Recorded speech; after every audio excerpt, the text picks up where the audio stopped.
Lord of the Rings.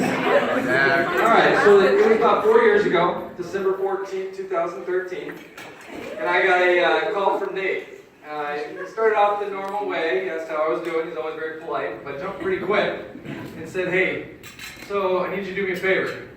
Jen, his flight got canceled.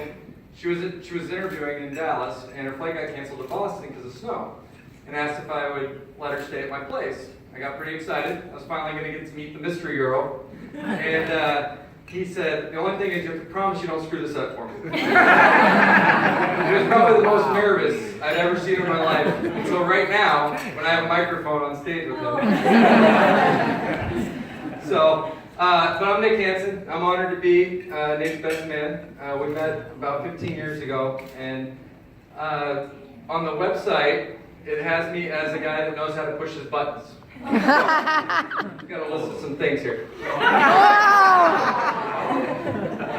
That was my word. I can't talk about that one. Or that one. But, so Nate and I met at Texas A&M, and we got some Aggies here. That table right there was our hockey team. Yeah. So we all played hockey together. And Nate and I actually had the same major. We both started out at the same major, and Nate was a lot smarter than me and didn't have to try as hard as me. I worked really hard for my degree. He helped tutor me through a lot of it. My dad, he's sitting over there, but he helped me a lot. My older brother, it was a team effort for my degree. He was very smart. We were even joking at one point because he tutored my sister, which is over there, and my other brother. So he was just a family tutor. But we became really close in college, and we had a standing guys' night where we watched The Apprentice back when it was good. And it was good. After we graduated, he got a job in Dallas, and I did as well. And so we got to move and become even closer. He was a big part of our marriage. So I married my wife right after college. He was always there every weekend. He was my best man and my wife.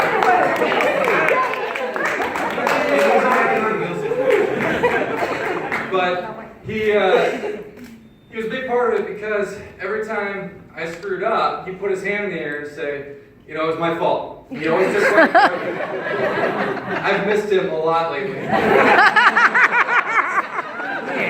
You need to move back to Dallas. But, so I knew I wanted to get my MBA, and so I had to study for the GMAT. Again, what's very hard for me.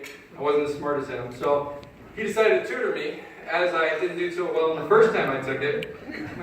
And he had never taken the GMAT, but he helped me study for it. So after the third time I took the GMAT, he decided he should just take it for the heck of it. And of course, he pretty much aced it and said, "Well, now I got to go to school somewhere." So he starts applying at all these Ivy League schools. And so he gets into Harvard, as we all know, and became real smart. But so he moves off to Boston, and I got real lucky. So I graduated and from my MBA while he was about to move away. And during my reading for the Christmas card, my wife usually writes it, and I was reading it. There was no mention that I graduated with my MBA. But Nate was listed as getting into Harvard. He was a big part of our family. He was part of my family. I became a part of his family. After school, I went to Mexico with his family. I became the big, tall albino guy in the family.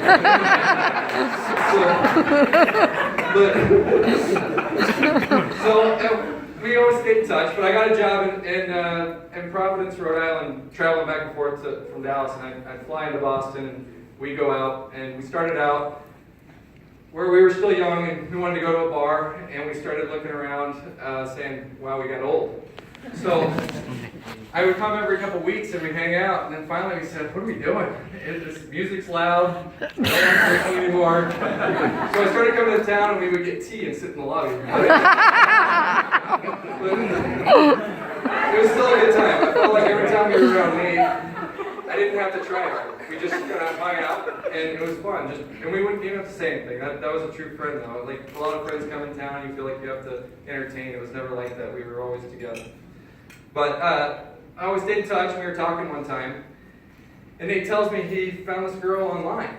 And okay. So then he was telling me he's going to fly from Boston to California to go see her. And first I was a little shocked that he's going to go see a girl he met online in California and try to travel all the way across the country. But then I remembered he was doing that all the time to try to keep his status on American Airlines, so I knew it was so I wasn't too shocked.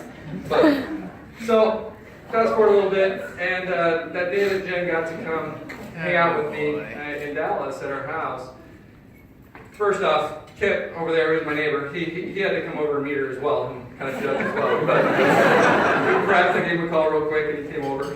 But she came in and we didn't know what to expect. We just heard about her but never met her. After it was over, she left. My wife was asking me what I thought, and I said, I keep trying to find something that was wrong with her, and I can't do it. She was perfect. And so the whole time he's sitting there wondering, he wants me to not screw it up. And I'm like, Nate's going to screw this up.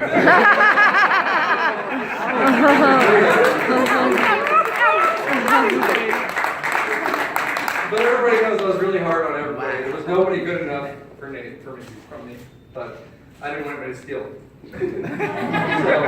But our parents did a great job instilling values in us growing up. We've got great parents. But when you leave the house, you don't know what's going to happen. You don't know how you're going to grow up. It's all about who you surround yourself with. And lucky for me, I got to surround myself with Nate for about 15 years.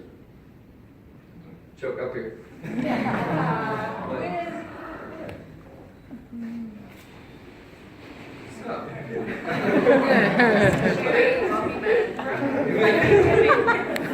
But he meant a lot to me. And I just hope that I was as big an influence on your life as you were on me.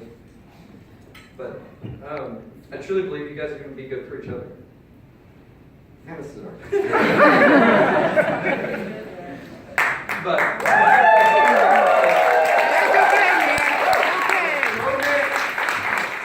cherish every moment we have together. We all know life is short, and cherish every minute. I know we all fight. Everybody fights, but just be fair, be quick about it. Don't let things go on. And people are going to give you advice all the time. They're going to give you advice. There's psychologists out there. No offense to anyone. There's only one thing out there that you can really look at, and that's the Bible. And that's the only thing that's really going to give you the best advice. So keep that close. And there's a verse, Ephesians 4:26. In your anger, do not sin. Don't let the sun go down on your anger. So basically, that means when you fight, don't get angry. Don't say mean things.